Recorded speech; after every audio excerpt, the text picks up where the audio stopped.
So we're here with Midtown Comics at New York Comic Con, and we're talking about Marvel, so I just happen to be standing with Doreen Green. I mean, shh, the unbeatable Squirrel Girl. Secret identity, bro. Secret identity. No one will know. No one will know. But as I mentioned, we're going to talk about Marvel here, so hopefully you enjoy our video and all of our interviews.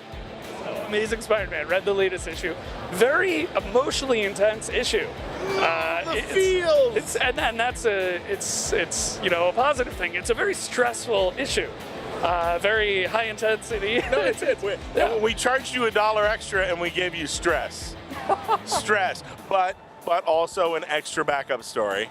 And if you got the digital code, you got another copy of the free Comic Book Day story, so you could check both out together, which is neat because the backup story was the free Comic Book Day story from another angle.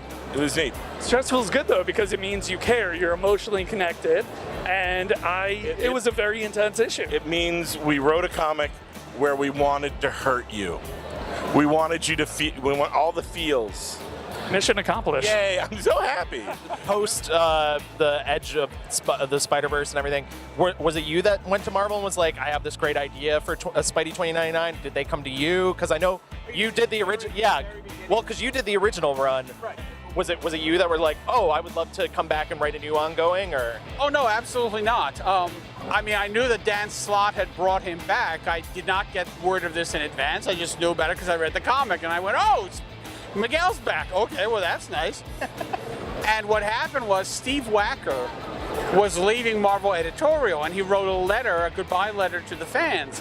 And one of the things he mentioned in that letter was that Marvel was developing a new Spider-Man 2099 comic book. And the internet, in one of the few instances that I can ever think of, acted in unanimity. Every single fan said the exact same thing.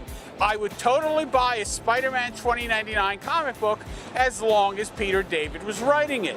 Meantime, I'm sitting there going, I know nothing about it. They haven't asked me. I'm sure whoever's writing it will do a perfectly good job. And indeed, they were actually going to have somebody else write it.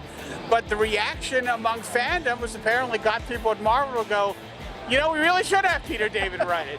And one day I get a call from the editor asking me if I want to write the book. And I said, sure, absolutely. She said, okay, good. We need a 5-page story from you by tomorrow.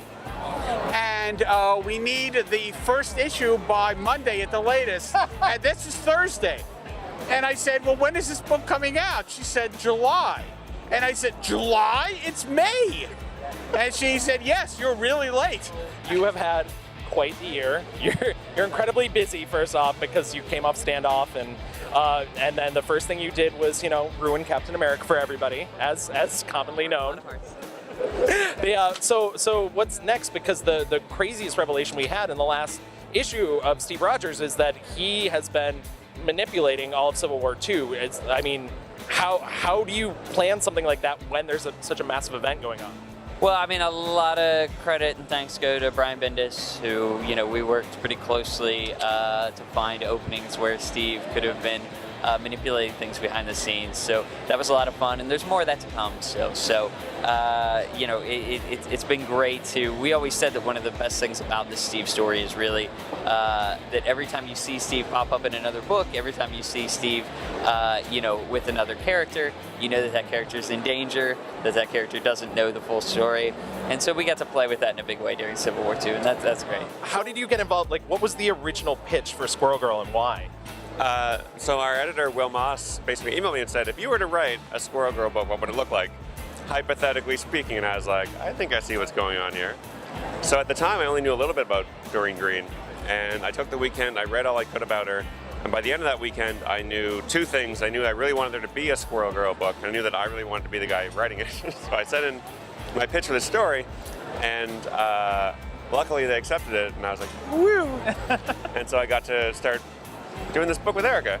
So you have a very specific writing style in the fact that you know, underneath in the gutters, essentially, you add more jokes, sometimes more context. Yep. Well, what got you started in that? Because I've also noticed you recently took over Jughead, and that has followed suit.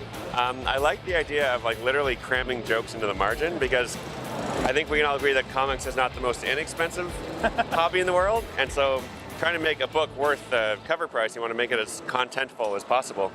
That actually started with my webcomic Dinosaur Comics, where if you hold your mouse over the image, a second punchline shows up. And so when I moved to print comics, I thought, well, how do you capture this? And I guess you can just write it beneath the comic and see what happens. And it's worked out really well, actually. A lot of people come by and saying that's a favorite part of the book, and I was worried it'd be a hard sell for Marvel, be like, no one else is doing this, but can we do this here? And they were fine with it. Thank you for watching our New York Comic-Con coverage for Midtown Comics. You can check out all of our videos at Midtown Comics TV. You can buy our books at midtowncomics.com, and you can listen to our podcast weekly. It's on iTunes and Stitchers or wherever you download podcasts. So for me, Tippy Toe, and the Unbeatable Squirrel Girl, nothing to do with Doreen Green, not the same person. I don't even know why you're mentioning her. Who is she? I don't know. She just popped into my mind. Yeah, sure. Enjoy!